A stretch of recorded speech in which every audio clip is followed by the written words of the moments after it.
2 நாளாகமம் அதிகாரம் 6. அப்பொழுது சாலமோன், கார் இருளிலே வாசம் பண்ணுவேன் என்று கர்த்தர் சொன்னார் என்றும், தேவரீர் வாசம் பண்ணத்தக்க வீடும் நீர் என்றைக்கும் தங்கத்தக்க நிலையான ஸ்தானமும் ஆகிய ஆலயத்தை உமக்கு கட்டினேன் என்றும் சொல்லி, ராஜா முகம் திரும்பி இஸ்ரவேல் சபையார் எல்லாரையும் ஆசீர்வதித்தான். இஸ்ரவேல் சபையார் எல்லாரும் நின்றார்கள். அவன் சொன்னது, இஸ்ரவேலின் தேவனாகிய கர்த்தருக்கு ஸ்தோத்திரம். அவர் என் தகப்பனாகிய தாவீதுக்கு தம்முடைய வாக்கினால் சொன்னதை தம்முடைய கரத்தினால் நிறைவேற்றினார். அவர், நான் என் ஜனத்தை எகிப்து தேசத்திலிருந்து புறப்பட பண்ணின நாள் முதற்கொண்டு என் நாமம் விளங்கும்படி ஒரு ஆலயத்தை கட்ட வேண்டும் என்று நான் இஸ்ரவேலுடைய எல்லா கோத்திரங்களிலும் உள்ள வேறே யாதொரு பட்டணத்தை தெரிந்து கொள்ளாமலும் என் ஜனமாகிய இஸ்ரவேலின் மேல் அதிபதியாய் இருக்கும்படி வேறே ஒருவரை தெரிந்து கொள்ளாமலும் என் நாமம் விளங்கும் ஸ்தானமாக எருசலேமையும் என் ஜனமாகிய இஸ்ரவேலின் மேல் அதிபதியாய் இருக்கத்தக்க தாவீதையும் தெரிந்து கொண்டேன் என்றார். இஸ்ரவேலின் தேவனாகிய கர்த்தரின் நாமத்திற்கு ஆலயத்தை கட்ட வேண்டும் என்கிற விருப்பம் என் தகப்பனாகிய தாவீதின் மனதில் இருந்தது. ஆனாலும் கர்த்தர் என் தகப்பனாகிய தாவீதை நோக்கி, என் நாமத்திற்கு ஆலயத்தை கட்ட வேண்டும் என்கிற விருப்பம் உன் மனதிலே இருந்தது நல்ல காரியம்தான். ஆகிலும் நீ அந்த ஆலயத்தை கட்ட மாட்டாய். உன் கற்ப பிறப்பாகிய உன் குமாரனே என் நாமத்திற்கு அந்த ஆலயத்தை கட்டுவான் என்றார். இப்போதும் கர்த்தர் சொல்லிய தமது வார்த்தையை நிறைவேற்றினார். கர்த்தர் சொன்னபடியே நான் என் தகப்பனாகிய தாவீதின் ஸ்தானத்தில் எழும்பி இஸ்ரவேலுடைய சிங்காசனத்தின் மேல் உட்கார்ந்து இஸ்ரவேலின் தேவனாகிய கர்த்தரின் நாமத்திற்கு ஆலயத்தை கட்டி, கர்த்தர் இஸ்ரவேல் புத்திரருடனே பண்ணின உடன்படிக்கை இருக்கிற பெட்டியை அதிலே வைத்தேன் என்று சொல்லி, கர்த்தருடைய பலிபீடத்திற்கு முன்னே இஸ்ரவேல் சபையார் எல்லாருக்கும் எதிராக நின்று தன் கைகளை விரித்தான். சாலமோன் 5 முழ நீளமும் 5 முழ அகலமும் 2 முழ உயரமுமான ஒரு வெண்கல பிரசங்க பீடத்தை உண்டாக்கி அதை நடு பிரகாரத்திலே வைத்திருந்தான். அதன் மேல் அவன் நின்று இஸ்ரவேலின் சபையார் எல்லாருக்கும் எதிராக முழங்காற்படியிட்டு தன் கைகளை வானத்திற்கு நேராக விரித்து, இஸ்ரவேலின் தேவனாகிய கர்த்தாவே, வானத்திலும் பூமியிலும் உமக்கு ஒப்பான தேவன் இல்லை. தங்கள் முழு இருதயத்தோடும் உமக்கு முன்பாக நடக்கிற உமது அடியாருக்கு உடன்படிக்கையையும் கிருபையையும் காத்து வருகிறீர். தேவரீர் என் தகப்பனாகிய தாவீது என்னும் உமது அடியானுக்கு செய்த வாக்கு தத்தத்தை காத்தருளினீர். உம்முடைய வாக்கினால் அதை சொன்னீர். உம்முடைய கரத்தினால் அதை இந்நாளில் இருக்கிறபடி நிறைவேற்றினீர். இஸ்ரவேலின் தேவனாகிய கர்த்தாவே, தேவரீர் என் தகப்பனாகிய தாவீது என்னும் உமது அடியானை நோக்கி, நீ எனக்கு முன்பாக நடந்தது போல உன் குமாரரும் என் நியாயப்பிரமாணத்தில் நடக்கும்படி தங்கள் வழியை காப்பார்களே. ஆனால் இஸ்ரவேலின் சிங்காசனத்தில் வீற்றிருக்கும் புருஷன் எனக்கு முன்பாக உனக்கு இல்லாமற் போவதில்லை என்று சொன்னதை இப்பொழுது அவனுக்கு நிறைவேற்றும். இஸ்ரவேலின் தேவனாகிய கர்த்தாவே, தேவரீர் உமது அடியானாகிய தாவீதுக்கு சொன்ன உம்முடைய வார்த்தை மெய் என்று விளங்குவதாக. தேவன் மெய்யாக மனுஷரோடே பூமியிலே வாசம் பண்ணுவாரோ? இதோ வானங்களும் வானாதி வானங்களும் உம்மை கொள்ளாதே. நான் கட்டின இந்த ஆலயம் எம்மாத்திரம்? என் தேவனாகிய கர்த்தாவே, உமது அடியேன் உமது சந்நிதியில் செய்கிற விண்ணப்பத்தையும் மன்றாட்டையும் கேட்டு உமது அடியேனுடைய விண்ணப்பத்தையும் வேண்டுதலையும் திருவுளத்தில் கொண்டருளும்.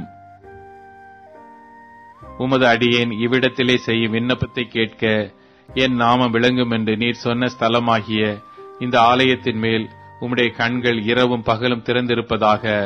உமது அடியேனும் இந்த ஸ்தலத்திலே விண்ணப்பம் செய்ய போகிற உமது ஜனமாகிய இஸ்ரவேலும் பண்ணும் ஜெபங்களை கேட்டருளும்.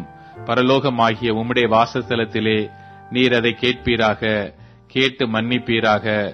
ஒருவன் தன் அயலானுக்கு குற்றம் செய்திருக்கையில் இவன் அவனை ஆணையிடச் சொல்லும் போது அந்த ஆணை இந்த ஆலயத்திலே உம்முடைய பலிபீடத்திற்கு முன்பாக வந்தால், அப்பொழுது பரலோகத்தில் இருக்கிற தேவரீர் கேட்டு துன்மார்க்கனுடைய நடக்கையை அவன் தலையின் மேல் சுமரப் பண்ணி அவனுக்கு நீதி சரிக்கட்டவும் நீதிமானுக்கு அவனுடைய நீதிக்கு தக்கதாய் செய்து அவனை நீதிமானாக்கவும் தக்கதாய் உமது அடியாரை நியாயம் தீர்ப்பீராக. உம்முடைய ஜனங்களாகிய இஸ்ரவேலர் உமக்கு விரோதமாக பாவம் செய்தது நிமித்தம் சத்துருவுக்கு முன்பாக முறிந்து போய் உம்மிடத்திற்கு திரும்பி உம்முடைய நாமத்தை அறிக்கை பண்ணி இந்த ஆலயத்திலே உம்முடைய சந்நிதியில் விண்ணப்பத்தையும் வேண்டுதலையும் செய்தால், பரலோகத்தில் இருக்கிற தேவரீர் கேட்டு உம்முடைய ஜனமாகிய இஸ்ரவேலின் பாவத்தை மன்னித்து அவர்களுக்கும் அவர்கள் பிதாக்களுக்கும் நீர் கொடுத்த தேசத்துக்கு அவர்களை திரும்பி வர பண்ணுவீராக. அவர்கள் உமக்கு விரோதமாய் பாவம் செய்ததினால் வானம் அடைபட்டு மழை பெய்யாதிருக்கும் போது அவர்கள் இந்த ஸ்தலத்திற்கு நேராக விண்ணப்பம் செய்து உம்முடைய நாமத்தை அறிக்கை பண்ணி தேவரீர் தங்களை கிளேசப்படுத்துகையில் தங்கள் பாவங்களை விட்டு திரும்பினால் பரலோகத்தில் இருக்கிற தேவரீர் கேட்டு உமது அடியாரும் உமது ஜனமாகிய இஸ்ரவேலும் செய்த பாவத்தை மன்னித்து அவர்கள் நடக்க வேண்டிய நல் வழியை அவர்களுக்கு போதித்து தேவரீர் உமது ஜனத்திற்கு சுதந்திரமாக கொடுத்த உம்முடைய தேசத்தில் மழை பெய்ய கட்டளையிடுவீராக.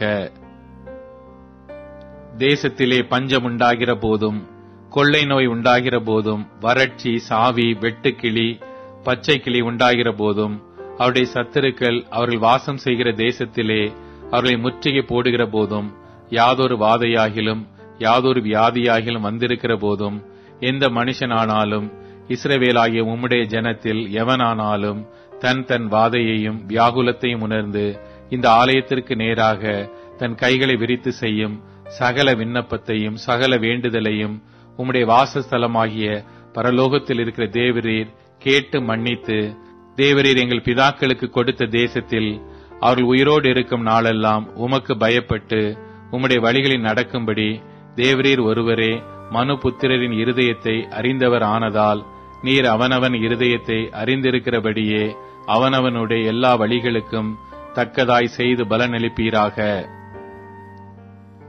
உம்முடைய ஜனமாகிய இஸ்ரவேல் ஜாதியல்லாத அந்நிய ஜாதியார் உம்முடைய மகத்துவமான நாமத்தின் நிமித்தமும் உம்முடைய பலத்த கரத்தின் நிமித்தமும் ஓங்கிய உம்முடைய புயத்தின் நிமித்தமும் தூர தேசங்களிலிருந்து வந்து இந்த ஆலயத்துக்கு நேராக நின்று விண்ணப்பம் பண்ணினால் உமது வாசஸ்தலமாகிய பரலோகத்தில் இருக்கிற தேவரீர் அதை கேட்டு பூமியின் ஜனங்கள் எல்லாரும் உம்முடைய ஜனமாகிய இஸ்ரவேலைப் போல உம்முடைய நாமத்தை அறிந்து உமக்கு பயப்பட்டு நான் கட்டின இந்த ஆலயத்திற்கு உம்முடைய நாமம் தரிக்கப்பட்டதென்று அறியும்படிக்கு அந்த அந்நிய ஜாதியான் உம்மை நோக்கி வேண்டிக் கொள்வதின்படி தேவரீர் செய்வீராக. நீர் உம்முடைய ஜனங்களை அனுப்பும் வழியிலே அவர்கள் தங்கள் சத்துருக்களோடு யுத்தம் பண்ண புறப்படும் போது நீர் தெரிந்து கொண்ட இந்த நகரத்துக்கும் உம்முடைய நாமத்திற்கு நான் கட்டின இந்த ஆலயத்திற்கு நேராக விண்ணப்பம் பண்ணினால் பரலோகத்தில் இருக்கிற தேவரீர் அவர்கள் விண்ணப்பத்தையும் வேண்டுதலையும் கேட்டு அவர்கள் நியாயத்தை விசாரிப்பீராக. பாவம் செய்யாத மனுஷன் இல்லையே, ஆகையால் அவர்கள் உமக்கு விரோதமாய் பாவம் செய்து தேவரீர் அவர்கள் மேல் கோபம் கொண்டு அவர்கள் சத்துருக்கள் கையில் அவர்களை ஒப்புக் கொடுக்கிறதினால் அவர்களை சிறைப்பிடிக்கிறவர்கள் அவர்களை தூரத்தில் ஆகிலும் சமீபத்தில் ஆகிலும் இருக்கிற தங்கள் தேசத்திற்கு கொண்டு போயிருக்கையில் அவர்கள் சிறைப்பட்டு போன தேசத்திலே தங்களில் உணர்வடைந்து மனம் திரும்பி நாங்கள் பாவம் செய்து அக்கிரமம் பண்ணி துன்மார்க்கமாய் நடந்தோம் என்று தங்கள் சிறையிருப்பான தேசத்திலே உம்மை நோக்கி கெஞ்சி தாங்கள் சிறைகளாக கொண்டு போகப்பட்ட தங்கள் சிறையிருப்பான தேசத்திலே தங்கள் முழு இருதயத்தோடும் தங்கள் முழு ஆத்துமாவோடும் உம்மிடத்தில் திரும்பி தேவரீர் தங்கள் பிதாக்களுக்கு கொடுத்த தங்கள் தேசத்திற்கும் தேவரீர் தெரிந்து கொண்ட இந்த நகரத்திற்கும் உம்முடைய நாமத்திற்கு நான் கட்டின இந்த ஆலயத்திற்கு நேராக உம்மை நோக்கி விண்ணப்பம் பண்ணினால் உம்முடைய வாசஸ்தலமாகிய பரலோகத்தில் இருக்கிற தேவரீர் அவர்கள் விண்ணப்பத்தையும் ஜெபங்களையும் கேட்டு அவர்கள் நியாயத்தை விசாரித்து உமக்கு விரோதமாய் பாவம் செய்த உம்முடைய ஜனத்திற்கு மன்னித்தருளும். இப்போதும் என் தேவனே, இந்த ஸ்தலத்திலே செய்யப்படும் விண்ணப்பத்திற்கு உம்முடைய கண்கள் திறந்தவைகளும் உம்முடைய செவிகள் கவனிக்கிறவைகளுமாயிருப்பதாக. தேவனாகிய கர்த்தாவே, உம்முடைய தாபர ஸ்தலத்திற்கு தேவரீர் உமது வல்லமை விளங்கும் பெட்டியுடன் எழுந்தருளும். தேவனாகிய கர்த்தாவே, உமது ஆசாரியர் இரட்சிப்பை தரித்து உம்முடைய பரிசுத்தவான்கள் நன்மையிலே மகிழ்வார்களாக. தேவனாகிய கர்த்தாவே, நீர் அபிஷேகம் பண்ணினவனின் முகத்தை புறக்கணியாமல் உம்முடைய தாசனாகிய தாவீதுக்கு வாக்குத்தத்தம் பண்ணின கிருபைகளை நினைத்தருளும் என்றான்.